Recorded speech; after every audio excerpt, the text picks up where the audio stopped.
Have you ever felt like you have a big dream, but something keeps pulling you away from it? Maybe it's your phone buzzing, a new show you just have to watch, or just getting lost in your own thoughts. So, you're going to want to hear the story of a young boy named Ryan. Ryan was brilliant, a kid everyone knew was destined for great things. His dream was crystal clear. He wanted to become a doctor, to heal people, and make a real difference in the world. The path was laid out before him. A prestigious medical school scholarship was within his grasp. But Ryan had a secret weakness. His mind was a wanderer. One minute he'd be deep in a biology textbook, and the next, he'd be scrolling endlessly through social media, lost in a sea of memes and updates. He'd tell himself, "I'm smart, I can catch up later." He believed his intelligence was a superpower that would magically make up for lost time. Procrastination became his comfort zone. "Just one more video," he'd say, as ours slipped away like sand through his fingers. He'd daydream about the life of a successful doctor, picturing the white coat and the respect, but the hard work to get there, that was always a problem for tomorrow Ryan. This belief, that his natural talent was all he needed, was about to be put to the test. The day of the big scholarship exam arrived. Ryan walked in feeling confident, maybe a little too confident. He thought his brain would just switch on and deliver the answers. But as he looked at the questions, his mind went blank. The information he'd skimmed through felt fuzzy and distant. The hours he'd spent on his phone suddenly felt like a heavy weight. He couldn't focus. His mind kept drifting, replaying funny videos he'd seen the night before, thinking about what his friends were doing. When the results came out, the shock hit him like a physical blow. He had failed. Not just failed, but failed spectacularly. All his intelligence hadn't saved him. He saw the names of his classmates on the scholarship list, kids he always thought he was smarter than, the S. When the painful truth finally sank in, intelligence without discipline is like a powerful car with no driver. It's full of potential, but it's going nowhere. Heartbroken and humbled, Ryan knew he needed help. He had heard about a legendary figure in his town, a former athlete turned mentor known only as Coach Miller. People said the coach had a unique way of turning potential into performance. Swallowing his pride, Ryan went to find him. He found Coach Miller not in a fancy office, but in a simple, quiet garden, patiently tending to his plants. Ryan poured his heart out, explaining his dream, his failure, and his crippling lack of focus. Coach Miller listened without interruption, his gaze calm and steady. When Ryan finished, the coach didn't offer sympathy. Instead, he pointed to a single, magnificent rose blooming in the center of the garden. "See that rose, son?" he asked. "It didn't just happen. It grew here because I removed all the weeds, gave it the right amount of water and sunlight, and protected it from pests. I gave it one thing to focus on: growing. Your dream is that rose. Your distractions are the weeds. To achieve anything great, you must learn to focus solely on your goal and eliminate everything that tries to choke it." The coach's words were simple but profound. It wasn't about being smarter. It was about being more disciplined. Coach Miller then laid out 4 simple rules for Ryan to follow. Rules he called the 4 pillars of focus. Rule number 1, control your thoughts. He explained that the mind will always wander.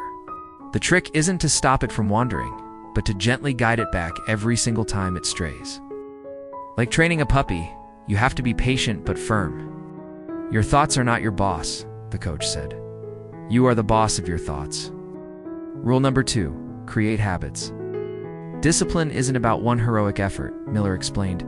It's about small, consistent actions. Start by setting a specific time to study every single day with no phone, no interruptions. It will be hard at first, but soon it will become as natural as brushing your teeth. Rule number 3 was direct and non-negotiable. Stay away from distractions. Coach Miller was firm on this. During your study time, your phone should be in another room, turned off. Log out of all social media. Tell your friends you are unavailable. You must create a fortress of focus around yourself.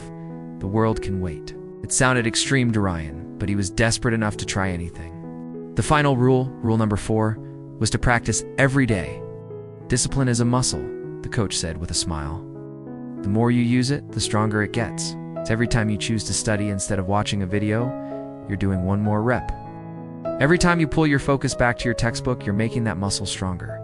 Don't aim for perfection overnight. Aim for practice every day. Ryan took these 4 rules to heart. He went home and completely changed his environment. He designated his desk as a no-phone zone. He used an app to block distracting websites during his study hours. When his mind started to daydream, he pictured Coach Miller's throws and gently pulled his focus back to the page in front of him. The first few days were torture. His brain screamed for the easy dopamine hit of a social media scroll, but he persisted. He remembered the pain of his failure and the simple wisdom of the coach. Slowly, miraculously, something began to change. An hour of focused study became 2. He started finishing his assignments ahead of time. The concepts in his textbooks began to click into place, not just as memorized facts, but as deep, connected knowledge. He was no longer just studying, he was learning. He felt a new kind of power, a quiet confidence that came not from arrogance, but from a sense of control over himself. Months passed, and another crucial exam loomed. This time, Ryan walked into the hall with a different kind of confidence. It was a calm, steady assurance built on hundreds of hours of focused work. When he opened the exam paper, the questions felt like old friends. His mind was sharp, clear, and on task. There were no daydreams, no mental chatter, just a direct line between the question and the knowledge stored in his brain. When the results were posted, his name was at the very top of the list. He had excelled beyond his wildest dreams. The victory was sweet, but the real prize wasn't the grade. It was the person he had become in the process. He had learned that the greatest battle is the one fought within your own mind. As Coach Miller had told him, the mind is like a wild horse untamed. It will run wild and take you nowhere. But if you can train it, if you can harness its power with the reins of discipline, it will carry you to any destination you choose. So if you're out there with a big dream, remember Ryan. Your intelligence is your horsepower, but your discipline is the steering wheel. Start small. Create your own rules. Put the phone away. Tame the wild horse in your mind, one day at a time. Because your dream isn't just going to happen, it's waiting for you to build it, one focused moment at a time. Thanks for watching. If this story resonated with you, hit that like button and subscribe for more content to help you build your best life. See you in the next one.